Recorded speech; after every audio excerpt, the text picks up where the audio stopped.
Hello, today let's talk about updated version of classics. I don't own real statistics, but based on amount of questions I received from my audience and the amount of views, actually KZ ZS10 Pro became one of the most popular models in the KZ lineup. They offered fun sound with a pretty big bass, but at the same time nicely balanced by balanced armatures. Sorry for this. Pun not intended. And of course, typically for KZ, they decided to release an upgraded version some time after that, and here appeared the ZS10 Pro X. I think they definitely need to do something with their name, because if the next version they will call something like ZS10 Pro X2. But why just not call it ZS11? I don't understand, but maybe they have some reasons behind that. Price for this model is about from $35 to $40 depending on different shops. I will add links to Yao Yao Tiger in the description, and let's have a closer look. In terms of design of the box, you can see it's absolutely classical KZ matchbox-like style packaging. And interesting is 29 ohms of impedance and 112 decibels of sensitivity. Pretty sensitive, but impedance not too low, so they won't be really critical for the source. Underneath, everything is also pretty traditional. We've seen that lot of times before. So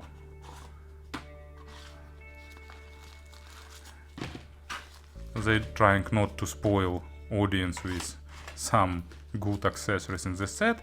Traditionally two extra pair of tips, and third one is already attached, and the stock cable.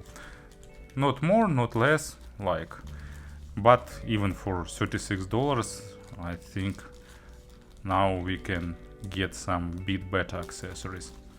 So let's dig to the cable, and it's also pretty new.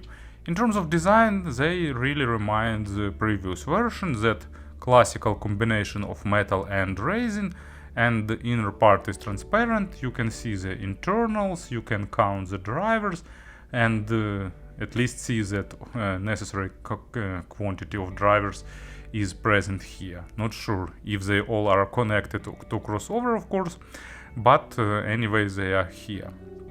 They have pretty long spouts, actually longer than traditional for some KZ models, and they go pretty deep into your ear, providing slightly above average passive sound isolation, which can be also pretty nice for a lot of people. In general, build quality is good, not something stellar, but pretty good, and also it looks pretty enjoyable and interesting. Good combination of design and curiosity. And stock cable is a bit unusual.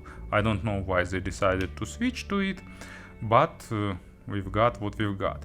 They also use so-called QDC connectors, 2-pin connector with recessed pins, and it looks nice and it provides a good durability. There are ear hooks formed, and you can see that they use PVC insulation around the cable. Pretty untraditional, but thanks that it's pretty soft with low microphonic effect. It's not super comfortable in terms of usage, but still on the comfortable side of things, so I'd prefer more traditional braided cable, but this one looks nice, reliable, and doesn't have a lot of microphonic. It goes to the splitter, pretty minimalistic one, and under the splitter just goes in parallel to the angle jack, and even jack is not traditional KZ1, it's more compact version. So in terms of exterior, they are nice, but of course traditionally I'd prefer a bit richer accessories set. And of course about the sound, I gave them 48 hours of burn-in, there were no changes and I didn't expect them, but still worth checking out.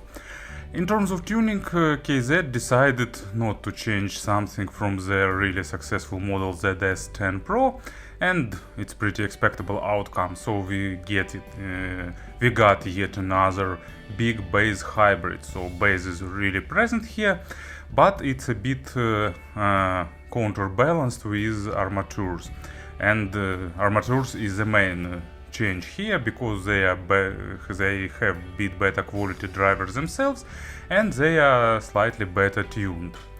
But of course, vast majority of people will buy this model because of low frequencies. They are weighty, they are pretty big, not super big, but definitely bigger than average. So they decided to sacrifice a little of speed to get more weight.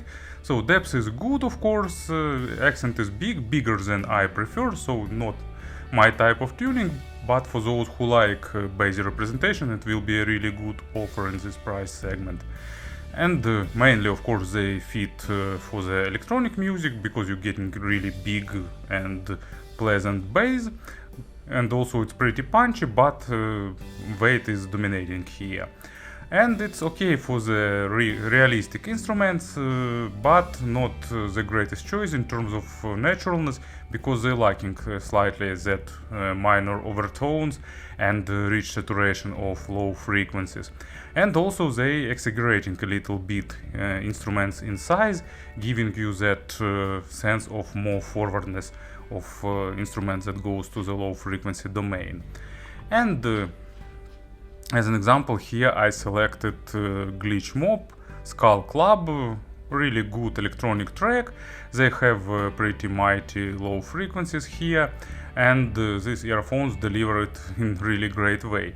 And at the same time you're getting the mids and treble too nicely, thanks to the balanced armatures, and they are really also worth hearing.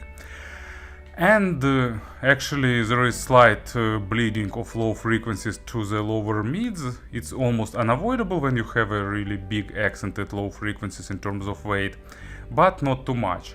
And mids themselves are recessed compared to bass and treble, but they have nice resolution, not super focused on the micro contrast, but still trying to lean towards that area. And they have accented upper mids and treble, traditional peak in present zone to make sound more engaging and so on. And despite of having armatures on the mid frequencies, they're not super critical for the quality of material, because bass grab the most attention and you're not focusing on some issues on the mids and the treble area.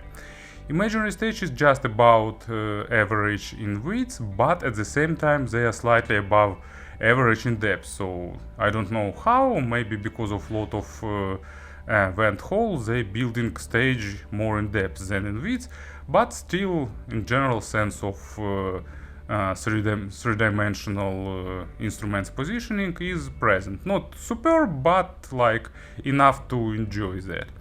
And of course they deliver instruments with good sense of realism, and all that stuff that you can expect for the balanced armatures are present here. And example for the mid frequencies, it's Sympathy for the Devil by the Rolling Stones. Fun track with pretty unusual video clip made not so long ago, and that constant backing vocal is sometimes irritating when earphones are super focused on the micro contrast, but here they sound balanced. And of course vocal of Jagger is also really nice here, and you can enjoy it with these earphones too. As for the treble, it's accented to balanced low frequencies and it's pretty energetic, but still bass dominating a little bit in this mix. But if you are sensitive to some particular part of high frequencies, it's still better to try this model before buying. They not, for me, they're not coming close to being sharp, but still I understand that a lot of people who are sensitive to the treble can find them a little too bright. Treble has average extension, maybe slightly above average, but not above that. And it's good in saturating with basic overtones. It's pretty airy, so it's adding a good hint of airiness to the whole mix. But of course there is no things like layering or extended overtones and all that audiophilic stuff. It's just basic balanced armatures with pretty fast attacks and decays, but in general sounding crisp and usually pleasant to ears. For example, here we will use Le Jouet by Vladimir Cosma, one great French composer that created a lot of famous tunes for a lot of French films, and his music is always pretty bright, saturated with different high notes and percussions that makes everything sound more jolly and engaging, and this track is not an exception. And accented high frequencies here, adding a little bit of tickling to sound even more interesting and make overall representation more pleasant to ears. In terms of pairing, they don't require something superb. You can even use them with some smartphone because they are really colored, and there is not much sense in natural source or some super technical source. Basically, smartphones, MP3 files will be okay. It's just earphones created for suiting that genres and modern mixing and mastering. Speaking about the conversions, it's definitely more refined in the mid and treble area compared to the previous model, but you know, difference is not that audible. It's definitely present, and I tried to A/B test. I take some tracks and equalize low frequencies down so they won't stand in the way. And here you can hear the difference in refinement, in treble extension, and so on. But when bass is present, it's a bit hiding this difference behind the low frequencies. So if you have regular ZS10 Pro, I don't think there is much sense in upgrading, but if you're buying the first earphones and you want really bassy ones, it could be a great option. And my favorite KZ ZS if I still remember that index right, they are more natural, more balanced, and suiting better for those who like not over-dominating bass. But still, I understand that this model will grab a lot of attention because it's a really good mass market sound. Thank you for listening, thank you for your attention, and of course have a nice day.